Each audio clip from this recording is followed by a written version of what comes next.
நடிகர்கள்லாம் இப்போ அரசியலுக்கு வராங்க, எப்படி பார்க்குறீங்க? நல்லது தான். நடிகர்கள் அரசியல் வர்றதுக்கு கண்டிப்பாக அவங்களுக்கும் உரிமை உண்டு. இந்த படங்களில் நடித்து கேரக்டர்ஸ் நடித்து அந்த எண்ணங்கள் வருது. ஒன்று என்ன புரிஞ்சுக்கணும்னா, சினிமாங்கிறது நடிப்பு. இப்போ ஒருத்தர் ஏறி மிதிக்கிறாருன்னா அதுக்கு பின்னாடி ஒரு டட்டடான ஒரு ரீரெக்கார்டிங் வரும். அந்த ரீரெக்கார்டிங்னால மற்ற மக்கள் எல்லாம் அசந்து போகிறாங்க. ஆனால் இங்கே இது நிஜம், இது வாழ்க்கை. இங்கே எந்த ரீரெக்கார்டிங்கும் வராது. அது மட்டும் இல்லை, சினிமா வேறு, அரசியல் வேறு. இதைத்தான் நான் சினிமா பைத்தியம்ங்கிற படத்தில் நான் நடிச்சிருக்கேன்.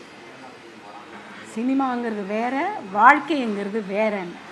மக்களுக்கு தொண்டு செய்யணும்னு சொன்னால் அது எல்லாத்தையுமே ஒரு துறவி மாதிரி எல்லாத்தையுமே விட்டுட்டு அவங்களுக்குள்ளே போய் நம்ம பண்ணுறது போய் சேரணும், நன்மை நடக்கணும். அந்த மனப்பான்மை வச்சுக்கிட்டு தான் அரசியலுக்குள்ளே வரணும். வரக்கூடிய நடிகர்கள்லாம் ஜெயிப்பாங்களா? விஜயுடைய வருகை எப்படி பார்க்குறீங்க? நீங்கள் வேற ஒரு ரூட்டுக்கு போகிறீங்க. நான் இன்றைக்கி ப்ரெஸ் மீட் வச்சது என்னோடய விஷயத்தை மட்டும், என்னோடய விண்ணப்பத்தை முதல்வர் அவர்களுக்கு சொல்வதற்கு தான் நான் இன்றைக்கி உங்களை எல்லாம் பார்க்குறேன். மேடம், அரசியல்வாதிகள் மூலமாக நீங்கள் முதல்வர் பார்க்கறதுக்கு அணுகியிருக்கிறீங்க, உங்களால் முடியல. அரசியல்வாதிகள் அவங்க மூலமாக இல்லை, சரி, அதிகாரிகள் மூலமாக அணுகியிருக்கிறீங்க, சிஎம் செல்லவும் நாடி இருக்கிறீங்க, முடியலை. இப்போ திரைப்பிரபலங்கள் எல்லாருமே நிறைய பேர் ஈஸியாக ஒரு படம் ப்ரொமோஷனுக்கு எதுக்கோ படம் சக்ஸஸ்க்கோ சிஎம்ஐ மீட் பண்ணுறது பார்க்கலாம். திரைத்துறையினர் மூலமாக சிஎம் அணுகிறதுக்கு முயற்சி பண்ணீங்களா? திரைத்துறையா? எது ஃபிலிம் சேம்பர் சொல்கிறீங்க? சீனியர் மோஸ்ட் ஆக்டர்ஸ் இவங்க மூலமாக சொல்லி அது மூலமாக பார்க்கணும்னு நீங்கள் நினைச்சீங்க? இல்லை, நானே ஒரு சீனியர் ஆர்டிஸ்ட்டு தான். எங்கிட்ட நிறைய பேர் வராங்க, இவங்களை பார்க்கணும் அவங்கள பார்க்கணும், அரேஞ்ச் பண்ணுங்கம்மான்ட்டு. அப்படி இருக்கும்போது எனக்கு ஒரு மரியாதை கண்டிப்பாக உண்டு.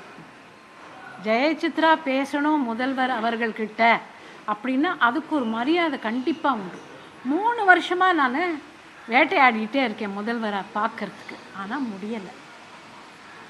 ஸோ ஃபைனலாக இந்த ஒரு டெசிஷனுக்கு வந்தேன்.